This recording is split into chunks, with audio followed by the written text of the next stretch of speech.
Bonsoir tout le monde. Alors aujourd'hui, je vais parler du silence utilisé par les pervers narcissiques. C'est leur arme la plus redoutable et c'est celle qui fait le plus de dégâts émotionnels. Alors je vais expliquer les contextes dans lesquels ils utilisent le silence parce qu'il y a aussi le contexte normal où il y a des situations où les gens vont rester silencieux ou ne pas répondre, etc. parce que il y a de l'abus ou certaines autres raisons parce qu'ils sont occupés ou des choses ainsi. Même si ça c'est l'excuse la plus courante et qu'elle est rarement vraie. Mais bon, en tout cas, les narcissiques, eux, c'est très précis la manière dont ils utilisent le silence. C'est une façon de contrôler, de pas perdre le contrôle, donc de dominer. Donc c'est un élément de domination à retenir. Un autre élément, c'est leur immaturité émotionnelle. C'est-à-dire que quand on est un enfant intérieurement, on a les comportements similaires. Donc ça veut dire qu'un enfant, quand il boude, il garde le silence. Tu vois, c'est une manière de dire qu'il n'est pas content, tu vois. Sans affronter le problème. Donc voilà, deuxième raison. Et troisième raison, qui est la moins belle, je trouve, c'est leur côté un peu sadique. Donc en fait, ils prennent du plaisir à voir les gens se débattre dans le vide qu'ils créent par ce silence, tu vois, par cette absence. Et ils en retirent un certain plaisir. Et du fait qu'il y ait le contrôle aussi. Et donc en fait c'est ça qui va mettre sous emprise, tu vois, parce qu'en fait le fait de pas te reconnaître, ça se fait que tu vas vouloir courir après la reconnaissance, un mécanisme automatique du cerveau, surtout s'il y a eu la phase de love bombing, donc il y a ça aussi qui prépare le terrain, tu vois. S'il y a pas de phase de love bombing, ça risque de pas trop marcher, tu vois. Quelqu'un qui te répond pas et que t'aimes pas, t'en as rien à foutre, tu vois. Donc je veux dire, la phase de love bombing précède cette phase de silence, tu vois. Donc en fait, ils utilisent le silence dans les conversations. Donc ça veut dire vous parlez, ils répondent pas. On dirait tu parles à un mur, tu vois. Comme j'avais dit, par rapport aux narcissiques, c'est grâce à eux ou à cause d'eux que j'ai écrit cette phrase. C'est les murs ont des oreilles mais ils ont pas de bouche, tu vois. Donc en fait, c'est un peu leurs attitudes. Et ça, c'est de la vampirisation parce qu'en fait, quand vous donnez de l'énergie dans une direction, c'est de l'attention, tu vois. Et cette énergie que vous leur portez, vous leur portez de l'attention. Donc eux, en fait, oubliez pas, double standard, c'est-à-dire eux, ils prennent l'attention et ils en donnent pas. Ok, donc ça, c'est pour ça que j'ai dit que c'était des vampires, les narcissiques. C'est exprès pour ça. Et c'est ça le narcissistic supply. Et c'est ça que vous apportez, cette attention constante sous diverses formes, tu vois. Par exemple, rendre des services, c'est une forme d'attention. La sexualité, ça peut être une forme d'attention. Tu vois, la gentillesse. Le fait de donner simplement même de l'attention à quelqu'un, d'ailleurs les narcissiques vont le dire eux-mêmes, une personne normale, elle préfère pas d'attention plutôt que l'attention négative, alors que les narcissiques, ils aiment bien l'attention négative. Même si subtilement, ils préservent leur image, ils veulent avoir l'air d'être des gens normaux, donc en fait, ils vont faire croire qu'ils aiment pas, tu vois, mais en fait, ils aiment bien. Tu vois, d'ailleurs, il y en a même, ils vont dire... tu commentes mal ou je sais pas quoi, je m'en fous, ça me fait des vues, tu vois. Ça c'est typiquement une réaction d'un narcissique, tu vois. Donc voilà. Ensuite, il y a une autre raison aussi pour le silence, c'est que ça donne l'air intelligent, donc c'est aussi pour l'image. Vous voyez, il faut retenir ces deux trucs-là avec les narcissiques qui est le plus important. C'est préservation de l'image à tout prix, besoin d'attention permanent, tu vois. Préservation de l'image, besoin d'attention permanent, tout le temps comme ça.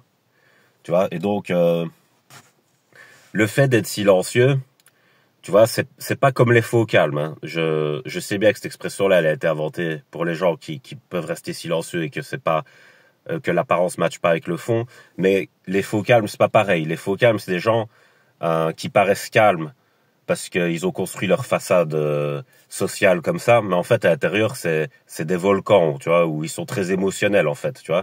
Et donc ça c'est ça des faux calmes. Un narcissique, c'est pas un faux calme dans ce sens-là. Un narcissique, c'est quelqu'un qui veut paraître intelligent, tu vois. Donc en fait, quand tu es silencieux, tu parais intelligent. Quand tu commences à t'exprimer sur un sujet, on va rapidement voir si t'es con, tu vois. Par exemple, si tu connais pas ton sujet, ça se verra tout de suite. Donc les narcissiques, ils se positionnent toujours de manière détachée et un peu à la manière d'un journaliste, tu vois. Quelqu'un qui interviewe, tu vois. Ou même d'un enquêteur, c'est-à-dire quelqu'un qui essaye d'avoir des informations, mais qui n'en donne pas trop lui-même, tu vois. Et c'est comme ça qu'ils se positionnent, c'est-à-dire leur silence, c'est une façon de paraître quelqu'un d'intelligent, tu vois, comme je le répète, parce que quand quelqu'un se tait, t'as le doute, tu vois. Tu sais pas si la personne est intelligente ou pas, et t'as pas la réponse, tu vois. Donc dans le doute, tu peux donner le bénéfice du doute, tu vois ce que je veux dire. Donc tu peux accorder du crédit intellectuel à l'autre. Et quand il se met à parler, ben là, tu vas tout de suite le savoir, tu vois, s'il traite un sujet et que c'est nul, tu vois. Donc c'est pour ça que les narcissiques, ils évitent souvent les conflits frontaux, tu vois, de débat, etc. Ils détournent tout généralement, ou alors ils essayent toujours de passer par l'arrière, parce qu'ils savent très bien qu'ils sont nuls, tu vois. Donc et le fait qu'ils soient nuls, c'est bien la preuve que c'est eux le problème, tu vois. Mais comme ils veulent pas voir que c'est eux le problème, eh ben ils préfèrent passer par le détournement. Comme ça leur permet de préserver leur image d'eux-mêmes et de pas se dire que, en fait, ils sont pas si terribles que ça, niveau argumentation ou représentation de la réalité, etc. Tu vois. Donc voilà. Donc ça, c'est une technique. Et en fait, ils peuvent, par exemple, les narcissiques, dans le double standard, vous leur parler de quelque chose qui vous semble important. Ils vont s'endormir devant vous, par exemple. Ils sont capables d'avoir ce niveau de mépris parce que on parle de la politesse au niveau des mots, tu vois, de ne pas être vulgaire. Mais il y a plein de façons d'être impoli, tu vois, dans la vie. Il y a plein de façons qui font que tu entres dans le territoire de l'autre, entre guillemets, tu franchis ses limites, tu vois, et que t'es très impoli, tu vois, t'es très vulgaire dans ton attitude à te comporter par rapport à l'autre. D'ailleurs, le silence radio, je l'ai dit, c'est de la vulgarité psychologique, tu vois, c'est complètement vulgaire de faire des trucs comme ça, tu vois, c'est un manque de respect, tu vois. Et donc, tu vois, ils ont ces genres de manque de respect, mais qu'ils arrivent à cacher, tu vois, dans leur fausse sociabilité, qui est très expansive, contrairement à d'autres pathologies où c'est plus leur enfermement, mais eux, ils sont très, très expansifs, ça veut dire ils voient plein de gens tout le temps et ils les remplacent, tu vois. Donc, voilà, les narcissiques, c'est comme ça qu'ils font, et c'est important de repérer ça, parce que le silence, c'est un très, très gros red flag aussi, les gens, quand on fait ça. Je dis pas que, par exemple, tu veux te mettre en couple, par exemple, tu parles à une personne, elle n'est pas intéressée du tout, tu vois, donc forcément, elle te répond quasi jamais, elle te répond une fois tous les 3 mois, tu vois. Mais là, c'est pas ça, c'est pas du narcissisme, parce que tu n'as pas la phase de love bombing, tu n'as pas la manipulation et toutes les crasses qu'il y a derrière. C'est plutôt un silence à l'intérieur d'une relation qui a été établi communément, tu vois. Au départ, vous êtes d'accord, vous mettez ensemble, blabla, vous faites plein de trucs ensemble, vous voyez, souvent et tout, dans la phase de love bombing, et puis bam, des silences comme ça qui arrivent, de nulle part, mon gars, pendant 4 jours, l'autre il te répond pas, tu vois, des trucs ainsi, mon gars. Ça, c'est les putains de narcissiques, ça c'est sûr, tu vois. Donc je dis, faut faire attention au contexte, et il y a des contextes où les silences sont impardonnables, tu vois. Donc ceux-là, il faut mettre un holà tout de suite, tu vois. Donc les relations, normalement, où tu es proche des gens, il doit pas y avoir ces silences-là où on nie ton ressenti, tu vois, où on te gaslight tout le temps, où chaque fois que tu essaies d'exprimer ton existence, c'est-à-dire ton ressenti propre et individuel, l'autre ne veut pas, n'accepte jamais. Il fait comme si tu étais une extension de lui-même, et donc en fait, il voit l'image qu'il a de toi dans sa tête, et il veut pas que tu sois en dehors de l'image qui s'est faite, tu vois, c'est de la fantaisie.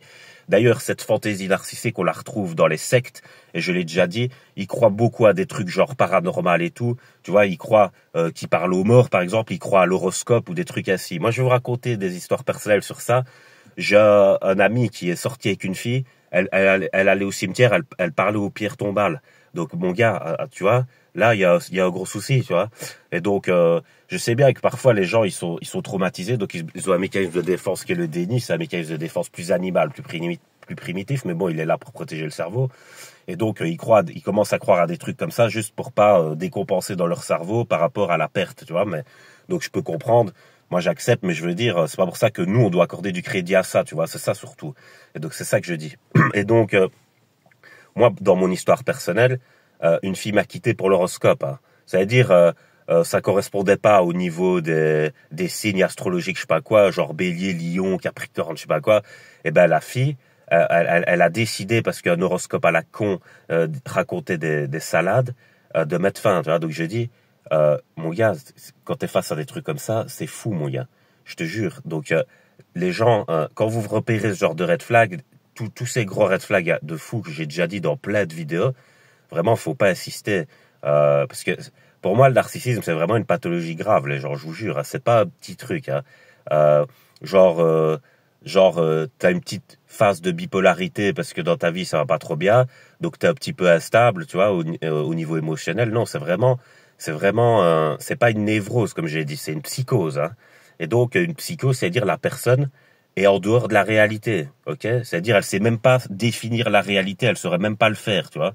C'est comme je vous ai expliqué, euh, un test psychologique.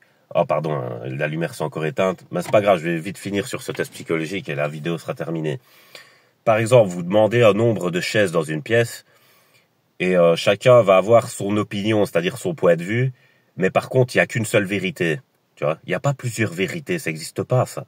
Et les narcissiques, ils vont te dire des trucs comme ça. Ils vont dire, si, il y a plusieurs vérités, chacun sa vérité. Mais non, il y a une vérité, c'est-à-dire qu'il y a un nombre de chaises dans la pièce à cet instant-là, tu vois. Et puis c'est tout. Peu importe si on les compte bien ou si on les compte pas bien. Donc en fait, même s'il y en a, il en voit 8, il y en a, il en voit 2, il y en a, il en voit 14, en fait, il y a un nombre objectif qui existe, tu vois, et qu'il faut trouver. Si tu le trouves, ça veut dire que là, tu es connecté à la réalité, tu vois. Et donc en fait, c'est pas une question d'opinion, le nombre de chaises qu'il y a dans la pièce. Eh ben, chez l'esprit narcissique, il y a ça par rapport à la réalité, les gens. Donc c'est pour ça qu'ils sont pas dedans. Tu vois, donc c'est ça que je dis.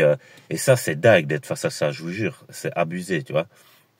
Donc, si par exemple, il y a 12 chaises dans la pièce, celui qui en voit 12, il est connecté à la réalité. S'il y en a 12 dans la pièce et qu'on en voit 4, c'est-à-dire il manque des points de vue à la personne pour qu'elle puisse les associer pour créer le point de vue global qu'on appelle l'objectivité. Voilà, c'est ça, la science, on va dire. Et donc ici, dans le trouble narcissique, il y a pas ça, tu vois.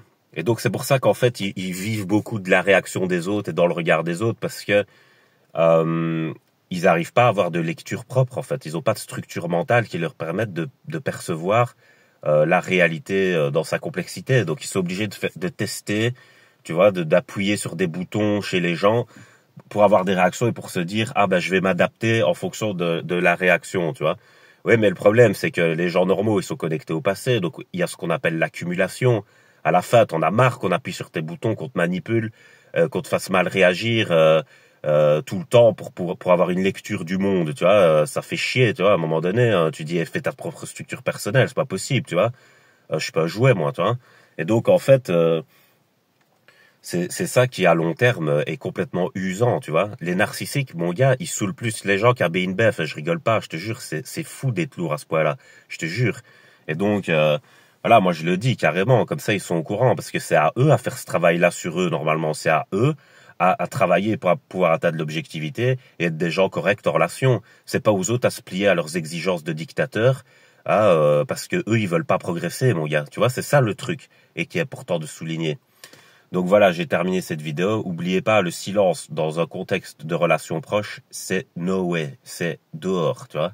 C'est un comportement inacceptable. À long terme, ça va vous détruire complètement. Vous êtes face à une absence et vous avez l'impression d'être dans le néant à la fin, tu vois. Donc c'est pas ça une relation. Une relation, on est sécurisé, c'est-à-dire on sent qu'on peut compter sur autrui, tu vois.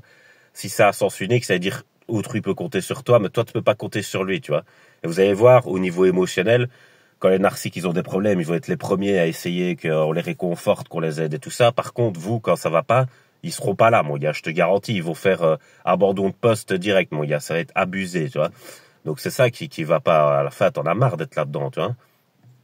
Donc voilà, je voulais vous dire ça. Dites-moi ce que vous en pensez. Passez une bonne soirée.